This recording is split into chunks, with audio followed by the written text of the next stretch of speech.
Bueno, vamos a cambiar de tema y hablar de algo que está concentrando la atención a nivel internacional, que han sido las decisiones sobre aranceles que ha tenido el presidente de Estados Unidos, Donald Trump, tal como lo había hecho el día lunes. Hoy miércoles ha vuelto a imponer estas medidas, impuestos a 8 países del mundo, algunos de Asia, de Europa y también uno de América, que ha sido Brasil, que le ha impuesto un 50% de arancel debido a que, según él, no se ha llegado a un acuerdo de lo que él había cifrado el día 9 de abril cuando comenzó con esta guerra comercial y el aumento de tarifas a distintas naciones del mundo, y lo que se suma además a lo que ocurrió el día de ayer cuando planteó la idea de ponerle un 50% de arancel al cobre, lo que también está generando tensión en nuestro país. Queremos hablar de estos temas y para eso tomamos contacto con Álvaro García, es decano de la Facultad de Economía de la Universidad de los Andes. Álvaro, muchas gracias por estar con nosotros en Mega Noticias Mundo. Hola Pablo, muchas gracias, un gusto saludarte. Igualmente, Álvaro, bueno, ¿cómo analizas en primer lugar el tema de la política de aranceles que está teniendo el presidente de Estados Unidos, Donald Trump, muchas veces sin datos muy exactos, diciéndolo en conferencias de prensa, a veces por redes sociales? ¿Cómo ves tú que él llega a esta estrategia comercial para setear, ¿no?, una nueva forma de dialogar económicamente con el resto del mundo? Bueno, es interesante, digamos, cómo Trump maneja la política comercial, que básicamente es una arma estratégica, ya no es no un instrumento económico, sino que es un arma estratégica para poder lograr sus objetivos. Y si uno se remonta un poco a los años 80, tal vez, años 38, Donald Trump pagó un aviso, digamos, en el New York Times, en distintos periódicos, donde mostraba un poco esta idea digamos, de ocupar el instrumento de política comercial, los aranceles, como una forma de industrializar y traer el desarrollo, traer los trabajos de vuelta a Estados Unidos. Entonces, esto es algo que se repite por mucho tiempo, y entonces no es sorpresivo de alguna forma que digamos que Donald Trump, digamos, de vuelta al gobierno, tenga esta política, pero lo que sí genera bastante incertidumbre es el timing y no tener certeza de, digamos, en qué productos, qué países y en qué cantidad van a ser los aranceles que se van a aplicar. ¿Qué tan real es la premisa que da el presidente de Estados Unidos de imponer aranceles a otros países, aludiendo de que las empresas norteamericanas están siendo maltratadas o tratadas injustamente por otros países, que la balanza comercial no le cuadra, que hay mayor cantidad de impuestos en otras naciones versus a lo que hace Estados Unidos con los productos que importa? ¿Es tan real eso que dice o son palabras para poder finalmente avalar sus medidas? O sea, es una retórica que funciona bastante bien con el público, ¿no? O sea, digamos, echarle la culpa al resto del mundo por las cosas que ocurren en el país es una retórica muy atractiva, pero desde un punto de vista económico, la verdad es que no se sostiene mucho, porque la verdad es que cuando tú importas de un producto, lo que estás haciendo es que estás accediendo a un producto a menor costo del que podrías producirlo domésticamente, o probablemente que no tienes disponibilidad, como por ejemplo en el caso del cobre, ¿no? Sí. O sea, Estados Unidos hoy en día es un importador neto de cobre, y si tú pones un arancel sobre el cobre, lo que hace es que estás encareciendo en la compra del cobre y no tienes posibilidad de poder desarrollar esa industria en el mediano plazo. Exacto, mira, de hecho queremos hablar justamente del tema del cobre. Tenemos una gráfica acá para detallar, en primer lugar, la importancia para Chile que reviste este mismo producto, que sabemos es parte fundamental de nuestra misma economía, representa más del 50% del total de nuestras exportaciones, así que es un elemento vital para la economía chilena. Y como vemos aquí, el segundo país de destino de nuestro cobre es justamente Estados Unidos. Estaba revisando hoy día las cifras del Servicio Geológico de Estados Unidos y Chile es el principal país del cual compran este producto en la misma nación norteamericana. Si bien se abastece grandemente por el cobre local, a nivel internacional, al que más le compran es a nuestro país. ¿Cuáles podrían ser las dificultades si se confirma este arancel del 50% para nuestro país, Álvaro? Bueno, como te decía, en el cortísimo plazo Estados Unidos no tiene capacidad de poder, digamos, sustituir esto con otras fuentes más baratas domésticamente. O sea, la producción de cobre es bastante inelástica, o sea que hay restricciones de capacidad, ¿no? Claro. O sea, tú, si quieres, no puedes, digamos, reemplazar el cobre de Chile digamos, contratando más trabajadores para producir más cobre. No funciona así, necesitas tener nuevas minas, inversión, en infraestructura, etcétera, etcétera. Entonces, de alguna forma lo que uno creería es que incluso en el corto plazo podría ser que haya un boom un poco para poder abastecer los inventarios, ¿no? O sea, cuando tú sabes que un precio va a subir, lo que tú haces es que compras más para poder abastecerte y tener el stock para poder tener la producción, porque evidentemente eso va a encarecer los costos de producción de distintas industrias de Estados Unidos. Entonces, en el corto plazo yo creo que el efecto va a ser mínimo. Y digamos, en el mediano plazo, efectivamente, uno esperaría, en la medida que esto se sostenga, que haya una disminución del consumo de cobre importado y un aumento de la producción doméstica, pero eso yo preveo que sea muy lento, la verdad. Sí, mira, de hecho creo que escuchemos la declaración que dio Donald Trump donde dice esto del cobre y el arancel que podría tener a este producto.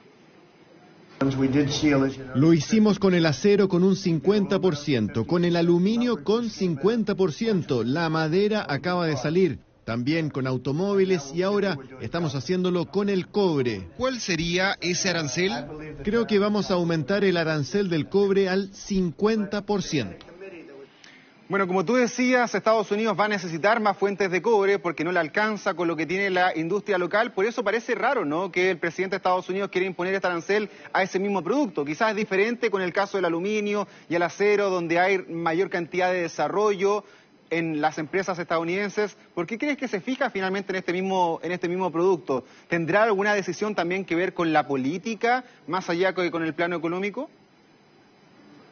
A ver, yo creo que de alguna forma todos estos aranceles que coloca, a ver, hay como dos dimensiones que son importantes. Primero, desde tu punto de vista puramente económico, colocar aranceles sobre productos que son insumos para producir otros productos es lo peor que puedes hacer. Si tú quisieras en verdad tener una política arancelaria efectiva, tú pondrías los aranceles sobre los productos finales, porque si no estás aumentando tu costo de producción y estás perdiendo competitividad con el resto del mundo. Como el automóvil, que también lo quiere hacer.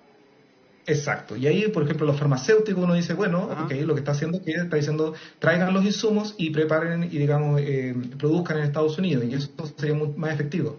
Ahora, ¿por qué el foco en los metales y en este tipo de cosas? Y yo creo que ahí es donde va esta retórica del argumento de la seguridad nacional que se ocupó en el primer gobierno de Trump para imponer los aranceles sobre el acero y el aluminio, ¿no? Que es, de alguna forma, pensar que estos son metales, que son productos, insumos que son estratégicos para el desarrollo del país. Y esto lo podemos ver, o sea, por ejemplo, China, que se ha desarrollado muchísimo en los últimos 20 años, para poder desarrollar su infraestructura, para poder desarrollar la electromovilidad, necesita cobre, y de alguna forma lo que uno podría pensar es que está tratando de desarrollar o dar un boom a estas industrias domésticas, pero yo creo que es un costo bastante grande porque no es tan fácil, digamos, aumentar la capacidad de producción en estas minas. O sea, nosotros podemos pensar, por ejemplo, en el litio, cuánto tiempo ha tomado en aumentar la capacidad productiva, y la verdad es que si no tienes instalada la infraestructura, las minas, es muy difícil poder producir y aumentar y escalar la producción. Exacto, bueno, aquí en Chile de todas maneras se han elevado también los temores de lo que podría ser esta política de Donald Trump. Ayer el precio repuntó en Estados Unidos, sobre todo, me imagino, de mercados o también empresas comprando este producto ante una eventual alza en el impuesto a este mismo producto del cobre. Y aquí en Chile, como te decía, hay preocupación. Hoy día ha habido una reunión importante entre los ministerios de Relaciones Exteriores, Hacienda, Codelco, también la Asociación Chilena del Cobre, para buscar medidas. Ahora, lo que han dicho desde Cancillería y también del Ministerio de Minería es que ellos están todavía cautelosos, pidiendo explicaciones a Estados Unidos para ver más definiciones, ¿no? ¿Cómo va a ser esto? ¿Si se va a aplicar o no? ¿Si va a ser para todos los países igual? ¿Si va a ser con todos los productos o isoproductos que tienen el mismo cobre? Para tener un poquito más de detalle de esta idea que está teniendo el presidente de Estados Unidos. Ahora, el presidente de Chile, Gabriel Boric, también fue enfático en la forma en la cual lo está haciendo el presidente Trump. Mira, te invito a escuchar lo que dijo el mandatario chileno y lo comentamos. En diplomacia no se hace política por redes sociales, sino que mediante comunicaciones oficiales, y por lo tanto estamos esperando la comunicación oficial por parte del gobierno de Estados Unidos respecto de cuál va a ser la política. Si es que incluye o no incluye los cátodos de cobre, cuáles son los límites, si es que esto efectivamente se va a llevar adelante o no, y en función de esto vamos a poder responder con la solidez institucional que caracteriza a Chile. Ahí claro le tira un guiño, ¿no?, el presidente Boric al presidente Trump, diciendo que no se hace política a través de redes sociales, porque claro, muchos de estos anuncios se han hecho a través de esas mismas plataformas. Yo te decía el tema de si te está mezclando también el plano político dentro de estas decisiones comerciales, porque por ejemplo el día de hoy, hace algunos instantes, Donald Trump anunció también este arancel de 50% a todos los productos de Brasil, y en la carta que le envió al presidente Lula, por ejemplo, pone un párrafo aludiendo a el trato injusto que ha tenido Bolsonaro con la justicia. ¿Puede haber ese toque político en las decisiones que está teniendo y en el caso del cobre, apuntar a países a lo mejor que está mirando de mala manera, llámese México, llámese Chile, ¿cierto? Llámese Canadá, que son los principales vendedores o a quien le compran el cobre en Estados Unidos? No, absolutamente. O sea, la política comercial de Estados Unidos hace tiempo que ya es un instrumento de política para hacer geopolítica, ¿no? Y hay ejemplos de sobra. Podemos pensar cuando amenazó a los países de Europa de que si no aumentaban el gasto en defensa, entonces claro, venían aranceles y, digamos, lo logró bastante bien, excepto con España. El presidente Petro de Colombia, cuando se negó a recibir los inmigrantes, dijo, exacto, bueno, entonces aranceles y tuvo que recular. Entonces, efectivamente, es una herramienta geopolítica que ahora está castigando a Brasil y en ese sentido, claro, yo creo que efectivamente es bueno mantener la cautela, no entrar a las declaraciones y digamos, cuando uno es un país chico, yo creo que la mejor estrategia es mantenerse al margen de estas peleas y ocupar la diplomacia, sí, que yo creo que muy bien lo han estado haciendo todo este tiempo. Y efectivamente, claro, mientras el presidente Trump había este silencio desde más o menos mediados de abril hasta ahora, en que no habían nuevos anuncios, sino que se habían postergado los aranceles, claro, ahora se activa un poco y efectivamente yo creo que tal vez había un poco de esperanza de que digamos que no se reactivara claro, la escalada arancelaria, y con estos nuevos anuncios se hace la realidad de que básicamente solamente era una pausa y que sigue donde está. Todos los países, las 7 cartas, o bueno, 14 con las de hoy día, más lo de Brasil, los 15 países que se han anunciado aranceles, también lo que ha sido bastante preocupante es que se ha mantenido relativamente constante el arancel inicial que se había anunciado, ¿no? O sea, hay cambios bastante en el margen, en algunos sí, países suben algunos puntos porcentuales, en otros reduce. Y entonces, bueno, yo creo que eso genera un poco de nerviosismo en términos de qué es lo que se viene para Chile, considerando también claro, que nosotros tenemos un acuerdo de libre comercio y la gran pregunta es si es que se va a respetar o no. Eso es justo lo que te iba a preguntar, porque nosotros tenemos un tratado de libre comercio desde el año 2004 que sigue plenamente vigente, donde la idea de estos acuerdos es rebajar los aranceles, que vayan quedando a cero muchos de los mismos productos. Sin embargo, aquí son medidas unilaterales. ¿Qué puede hacer Chile frente a estas medidas que pueden ser arbitrarias en el contexto, además, de un acuerdo comercial que es parte del derecho internacional? Si bien hay organismos como la OMC, ¿qué puede hacer Chile frente a un rompimiento de un acuerdo así? No, es una muy buena pregunta, y la razón es que, bueno, ¿por qué ha funcionado la OMC desde digamos, el precursor, el GATT? Y funcionó porque había un garante, ¿no? En un país poderoso que básicamente decía, acá las reglas se cumplen. El problema es que cuando el garante no cumple las reglas, la institucionalidad se pierde. Yo creo que ese es el mayor daño que se ha logrado, que ha hecho Donald Trump con estos aranceles. Ahora, ¿qué se puede hacer? Diplomacia. Yo creo que la estrategia que ha seguido Chile durante todo este tiempo, con la estrategia de, digamos, todos estos acuerdos comerciales toman mucho tiempo, ¿no? Son muchas rondas de negociación. Y entonces, en ese sentido, yo creo que la subsecretaria de Relaciones Exteriores, yo creo que ha estado muchas reuniones, digamos, tratando de converger en algunos puntos. Y yo pensaría que lo que uno querría, yo creo que Chile va a ser difícil que se libre de los aranceles, pero lo que uno querría es que nuestros principales productos, sobre todo el cobre, que quedara exento, digamos, con un concepto de que somos un país amigo y que siempre hemos tenido buenas relaciones comerciales.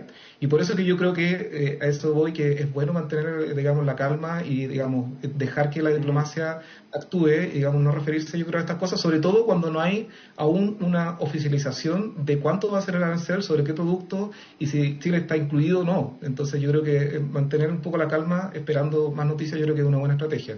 Bien, Álvaro García, decano de la Facultad de Economía de la Universidad de los Andes, muchas gracias por haber estado con nosotros aquí en Mega Noticias Mundo. Un abrazo.